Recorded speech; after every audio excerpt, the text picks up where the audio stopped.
Hello guys, so in this video I'm going to tell you about all the various settings that you can use in your TikTok live studio to give you like a very good stream. All right, try and explain most of these settings so that you properly understand them. All right, so let's get into my live studio. All right, so basically the settings are mostly located over here at the bottom in your settings pane. Okay, so let's go to settings. I don't know why this keeps popping up, but sorry about that. Okay, so the first setting you see is your live quality. All right, and this is where I'm going to focus most of the video on, because these are the things that actually determine what your people will see, your viewers will see. All right, so now the first thing we have is the video quality setting. Right, so over here we have automatic 1080p by 60, then 1080p, then 720p by 60. I wouldn't suggest using automatic, because for that one, TikTok, the live studio can just use whatever it thinks is good for your stream. So I wouldn't really suggest automatic, even though it says suggested over here. I mean, for the suggested, basically I'm just trying to tell you that, hey, they are going to analyze your hardware and your internet and try to give you something that they think will work, but it's not always right in this case. Okay, so what I'll do is that first of all, you need to know if you are going to be streaming on PC, you need to know what your display is outputting, right? If your display is outputting 1080p, you can use 1080p as well. If you are outputting something lower, then you have to do it as well. If, let's say, your display is outputting something lower and try to stream at a high quality, you are probably going to get some issues. All right, the next thing you have to know is you have to know your internet. All right, if you have a very slow internet, you have no business streaming at 1080p, because then all your viewers are going to see is this buffering screen all the time you stream, and it's a very horrible experience. I mean, it's not a good experience. Okay, so I'll ask that you play around with this particular resolution setting. Play around with it to see what works for you. Also, for most viewers on mobile, 720 will not look too different from 1080p, right? HD. Okay, so if you want to be on the safe side, you can just do 128 720p. I feel like that is like really the sweet spot for mobile streaming, depending on your internet once again. But if you have really strong internet and you are fully confident, you can go 1080p. I mean, the higher you go, the more quality that your viewers see when they are watching your stream. Okay, now to the FPS,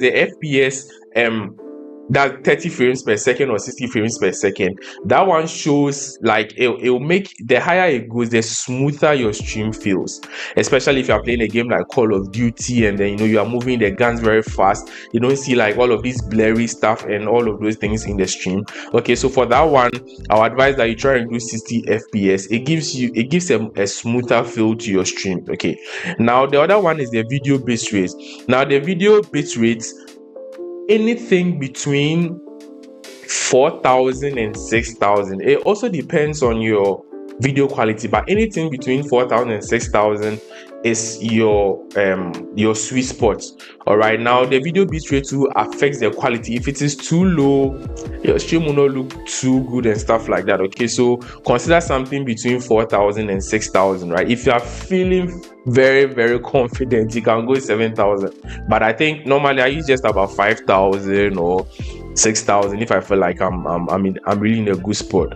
Okay, now the other thing is the audio bitrate, and normally I leave it as 256, okay, which is the highest audio bitrate. This also affects how much of smoothness it is in your audio when you are streaming. Okay, the audio is very important. If you have like your mic and then stuff like that, then you want to make sure that your viewers are getting the best sound possible, not like you are talking and it is glitching and making all type of noises. Okay, that isn't a very good experience.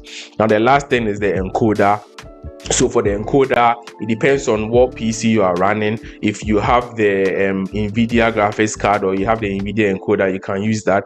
If you don't have that, most of the time TikTok will automatically select something that works for you among all the options over here. All right, so basically once you are done, you are good to go. The resolution and the FPS is the resolution, FPS, and video bitrate is probably one of the most important settings that you need to know. Once you have that out of the way, you are good to go. The rest of the stuff here is pretty straightforward. These are scene transitions.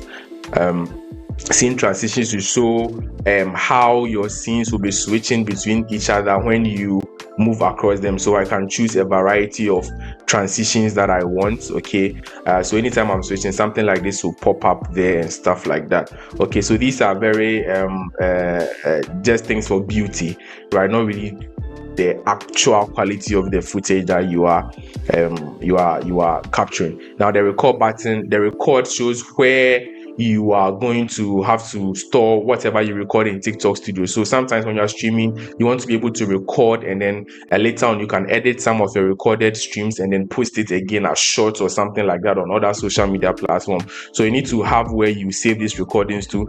I would advise that you save the recordings as MKV. MKV is normally the best, gives you the highest quality and everything. So I advise that you save it as MKV, though it's a bit bigger, but save it as MKV. And then also, if you want to be able to repost on horizontal platforms like YouTube, then you can record in dual layouts. Okay, so you can choose landscape and portrait. So what happens is that whenever you record, TikTok will save both the landscape portion and the portrait portion for you, and then you are good to go. Now the hotkey session, it shows if you want shortcuts for doing some things, maybe creating a poll, maybe starting your live, stopping the live, maybe muting your mic and stuff like that, you can set all of that over here. Then for the advanced audio settings too, you can lower your background music, or stuff like that. You want people to, maybe if you are doing a multi-guest live and you want people to you want the people on the multi-guest to hear your background, you can do all of that settings over here. And then the system highlight studio from display catcher. I mean, I never actually use this. Okay, maybe you are doing a recording and then you are recording your screen, your display, and you don't want the live studio to actually show in the recording. You can do hide live studio from display capture, and then you are good to go. So basically, these are the settings that you need. Nothing complicated, nothing hard. All right, then aside the main system settings, you can also right click on your sources and then go to their settings. Once you go to their settings, you can readjust the stuff that you see over there. So for the camera, for example, I can change the effect. I can add filters. I can improve the appearance. I can add a frame to it if I want. I can do all of that stuff over here, and then it will all show up on my screen. All of these things are right here. So depending on how you want people to see your camera frame, you can do all of that here. And then once you do that, you can just click apply and to be applied, so your viewers will see this. I can do the same thing for my game capture. So I can go to the settings. If I want to change the quality of the footage I get from my console, I can adjust the resolution and stuff over here. Okay, so FPS, I prefer, if your game capture allows it, please leave it as it. My game capture allows 1080p and 60 FPS, so I'm going to leave it as that. For the color range and then the color space, you can leave it all over here. Most people recommend that you go to partial, okay, because that is what the game capture is bringing in, but it all depends. All right, it all depends. You can go partial and look at the quality of color that you get, or you can go all and then see the type of quality of color that you get. They all give you different quality depend on your general capture card settings, okay, or your PC settings. All right, so these are basically the key settings that you need to know of. Not very complicated, very simple, very straightforward.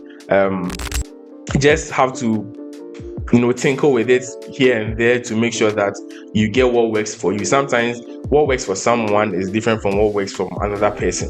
Okay, right? So I hope you like this video. Please, if I didn't capture anything in this video, definitely leave a comment, but please don't forget to subscribe and like if you haven't already done so, and then let me know if there's any other video that you want me to make. Okay, and then I'll be producing more content like this, and then be giving you more tips on how to set up some of these things. So follow and subscribe. Follow me on all the social media channels and then subscribe. Also, I stream on Twitch and I stream on TikTok as well, so please follow me there as well. I stream FC25 and adventure games, so I'll love to see you on my next stream as well.